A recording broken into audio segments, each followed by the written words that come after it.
Welcome to the Nerdist Podcast number 667, the number after the beast. I will be performing with my good friend April Richardson tonight, the 24th in Columbus, Ohio of April, and then tomorrow night, the 25th, in Atlanta. And the first shows, I believe, are sold out, but the late shows, the 10:30 shows, still have a handful of tickets available.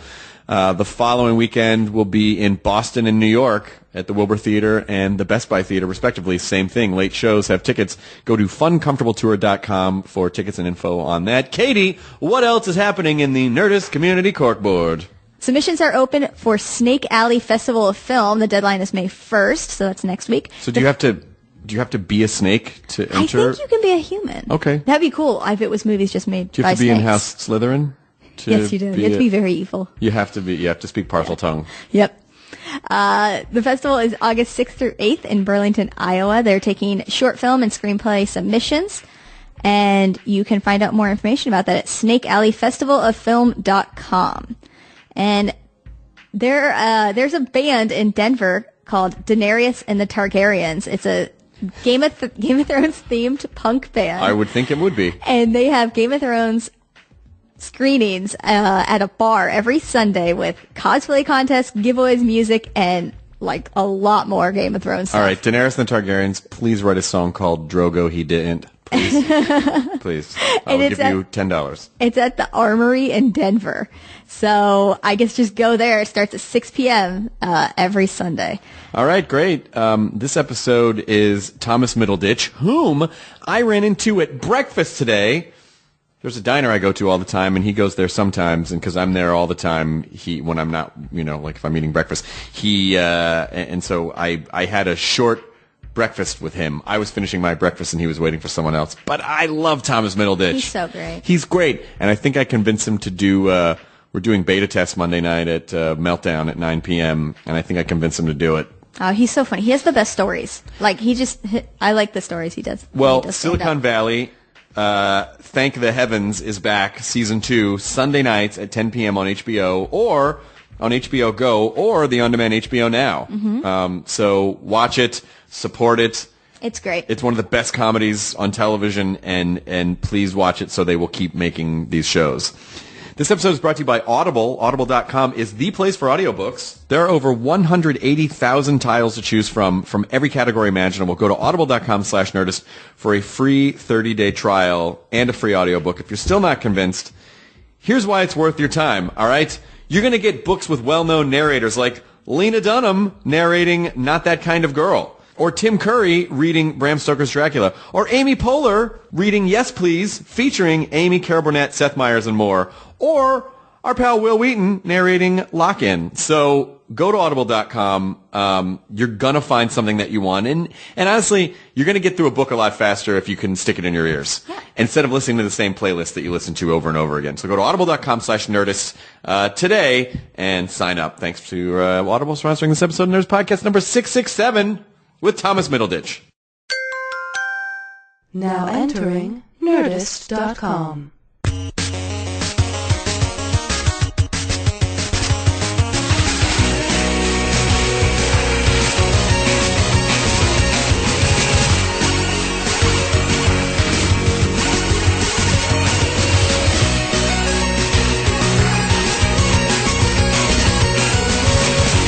You're doing him a disservice. What do you want to take money out of my pocket? You're just making more work for her. I don't want you to have your podcast money taken out of your pocket. What are you trying to do? Steal my money? I've had Matt, get off him! Don't take his money. I've had enough of that, Obama. He's not here right now. Who are you? No, Obama. Well, he's right here behind this door. Oh, Thomas, understand you have a Oh, that's no good. I just bailed on that right away. President Barack Obama. I just bailed on that. Wasn't the worst I've ever heard. It was not the good.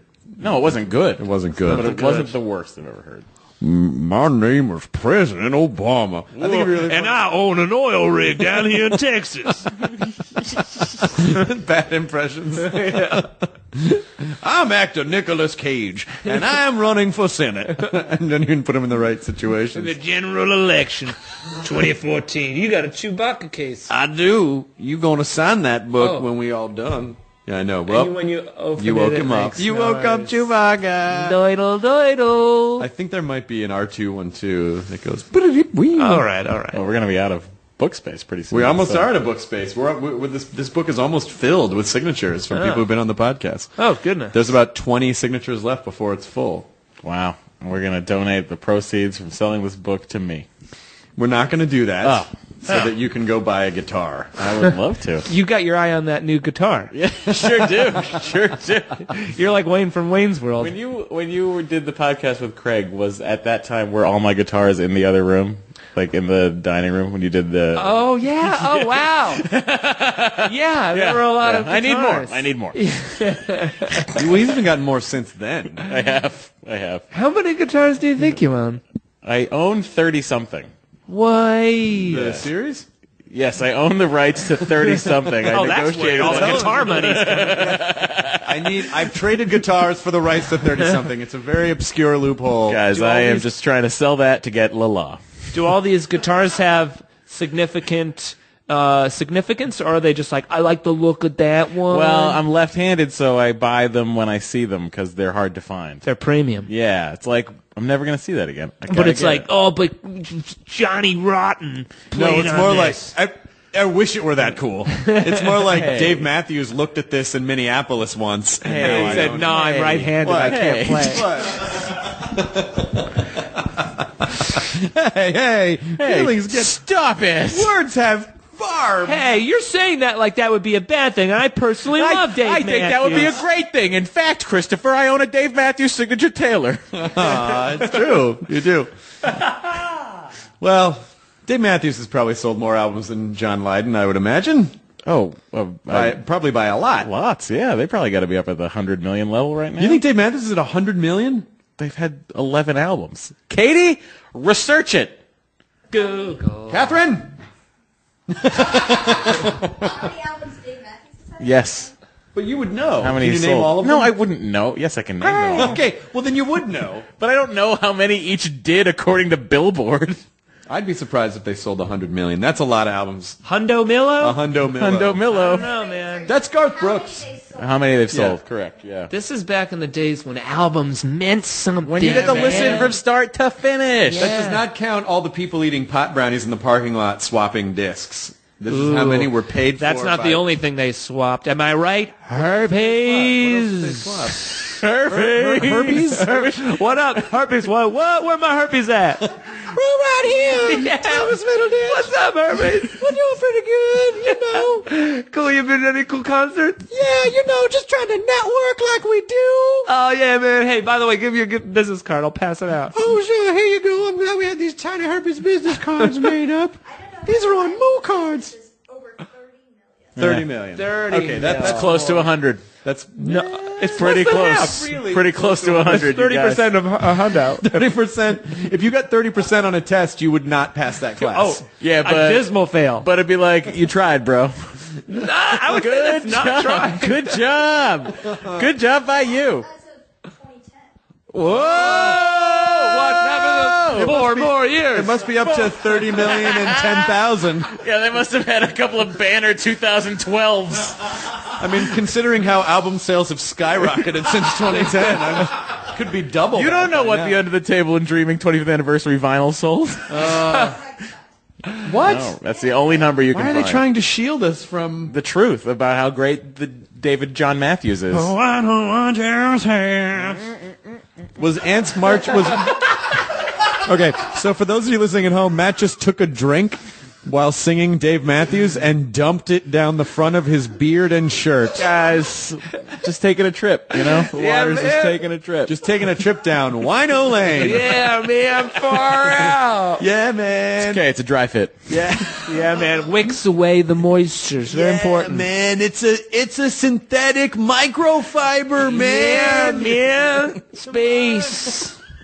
Be dry in no time. From space. That is the weird thing about having a giant beard is like you get out of the shower and you forget that this under part of your face water. needs to be Dried. You put on a shirt and then you look somewhere and immediately Just looks like you sweated It's through a your face shirt. sponge. You have a giant face Yeah. sponge on you. I mean, Middleditch isn't going to have to... That beard's not going to trap water yet. It's not in water Yeah. trapping. Are you going for a water trapping beard? I'm not going for a water trapper. I'll have to get rid of it before it gets anywhere close to water trapping. You just looks like a trapper.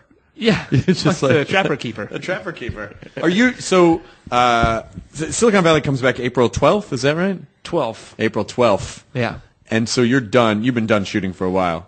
like a month. What do you do when you're not shooting Silicon Valley? Well, Tell us. Walk us through it. well, I days after began shooting like a little indie film. Finished that. Then, farting around. I'm promoting the show, and also I was just saying, I'm on Twitch now. Twitch.tv. Yeah, I'm familiar with Twitch streaming television. Twitch streaming television.com, On the internet? TV.com/the streams, and trying that out, which is totally weird. What are you twitching? What are you playing? I just started, and I really like Total War, if you know that game on the PC. Total War Attila, so I've been doing a lot of that. Might do some snipey shooty games later on. It's pretty fun. It's pretty fun. I just bought a PC for gaming purposes. Yes, I bought the... Welcome to the dark side, my friend. Well, I was a PC guy for most of my young life. I had a Mac in the 80s and then a PC through all of the 90s, through the dark times of Apple. Yes. And then I did not switch to Mac until 2008, I think. Oh, 2007, wow. 2008. I was PC up until 2008. You're a late adopter. Yeah, I didn't want to let it go. And then, Hey, man, I love Windows. I love me my Windows. You know, I will tell you this. I bought the laptop I bought was a Razer Blade. It's called a Razer Blade. Chris, did you get duped and someone sold you a tiny Motorola phone? Yo, but check out how thin it is. It's very hard to game when I have to hit the number 9 3 times to get the correct. Yes, 100%. But it's and the Razer makes like they make a like Got a all the gaming cool mouse. PC games like Snake. And Minesweeper and Oregon Trail and Prince of Persia, all the good stuff. Oh, yeah. And then King's Quest is another fun one. But it's Windows 8, and I have to say the touchscreen on the computer is great. Yep. And I like the interface of Windows Mobile, and it's not. For a while, PCs were trying to basically just everything's got to be touch now, so they tried to retcon old Windows into just touchable. Windows 8 on the release was pretty hard to deal with, but 8.1 genuinely fixed a lot of stuff. I hear, rumor has it, Windows 10 will knock your socks off. I like my socks on. No. I don't like socks on. No. On my feet. What? Once they're off, you don't want them back on. Wow, Trust okay. me. I don't know if I'm ready for this kind of a maneuver, but I will say that That's Gil Gates. Yeah. Trust me. You want your socks off. Gil, pushing that Windows, huh? Oh, baby, Windows 10. I love this company. but you don't work here. Oh, but I wish I did. That's not proof of anything, Bill's sir. dumb brother, Gil. Bill, you know what we should do? Nothing, because you have nothing to do with this. We're half brothers.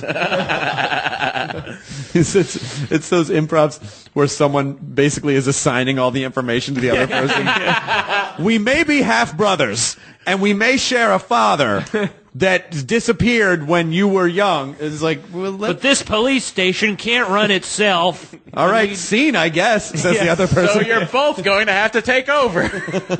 Good day. And he just leaves the person on stage. Are you doing any improv stuff? Yeah, doing some comedy shows at UCB. This Saturday, me and old Ben Schwartz were going to get up to a 2-man Funny improv man. hour.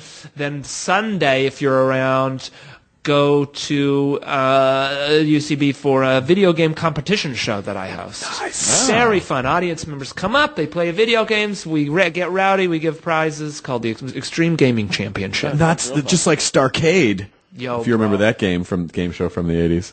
where kids would get up and play like Defender and Asteroids against one another. Nick Arcade also. Yeah. Nick Arcade also had that as well. Yeah, it's way more extreme. It says it in the title, Extreme Gaming Championship. Okay, so so ours it's is like, not just the gaming championship. yeah, it's pretty extreme. Okay, so you MLG take certified? you take Look, a regular. Dana White's looking into it. Everything. Dana White's looking into it. It's a literal kill screen. I have to say, Silicon Valley is, I The swear I'm not worst just show I've ever seen. It is I think it is one of my favorite comedies of all time. Not even just like comedies on television. Really? Seriously, that show was funny from minute one and there was never any like, oh, we got to figure out what the show is. Like everyone came in super strong characters, super funny, and the show's fantastic. Excellent. Very slimy of you to say. Thank you so much. But No, I like that. Thank you. I was very proud when I got to go to the Emmys and then you guys were right down the row and you're all there and we're all there and it just was nice. I know. Had that been? Have you been to the Emmys before? Not in any official capacity. I went in like You went 2009. unofficially? In 2009, I didn't have any reason to be there. You went stacked on two other people with a big long overcoat. Yeah, that's right. Yeah. We were disguised as When you're on Conan. 2 child actors. Yeah, it was me and Jonathan Taylor Thomas. Cool. And, How's JTT doing? He's doing better. Wait, what happened? Well, he was on Home Improvement. Yeah, which That's is what happened. the show holds up. I challenge you to say otherwise. Yeah, it was me and JTT and Ashley Johnson, Oh, bless her. who was on the Growing Pains after when they added Yep. They went from one season to another season, and somehow a baby turned into a child, and no one else aged, which was kind of a weird jump. I remember being weirdly attracted to her when I was that age. Oh, thank God. Yes. Allow me to finish Yesterday. the sentence. Yesterday when I caught a rerun. No.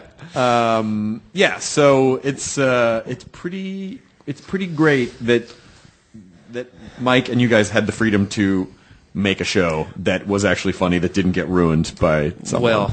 Well, I mean, all credit to HBO for letting that happen. It's been a true dream, a real caught the white whale scenario where I've suddenly managed to squirm my way onto HBO and then be on a show directed by Mike Judge with Alec Berg and then also be on it with friends like TJ, Kumail, Zach, and Martin and stuff. It's pretty cool. I had a meeting recently with a tech company, and there was a guy who was so much Zach's character, like identical. Yes. Tall guy, very neatly pressed. Yep. That same kind of like very, very thoughtful and very, very sincere, and everything was very earnest and supportive and very organized. Like he, like that guy. I feel like that guy exists in a lot of places. 100%. I bizarrely found myself at a party this last weekend at the guy who invented Minecraft's house. Oh my God, that house must be something. If you've read the news, it's made the news because he beat out Jay-Z and Beyonce for buying it. It's one of, if not the most expensive house in Los Angeles. And it looks like an 8-bit enterprise, and it floats over. But it took like only 2 hours to build. Yeah, seriously. And it was a part of it, it was fun. I had a good time, and I don't mean to throw anyone under the bus, but it was part of it was like living in my own show. Like there was like a DJ, but there was only like 20 people there. A lot of crazy expensive stuff that not everyone knew, like the real weight of it all. Like there are these like incredibly rare mopeds in the garage, and they like just didn't know what they were. And it's like, okay, to have billions. Was this house like in the hills? Yeah. Yeah. Beverly Hills. But I think I went to that house for a thing right before the Oscars. Yeah, you very well could have. Because I had heard, like, I think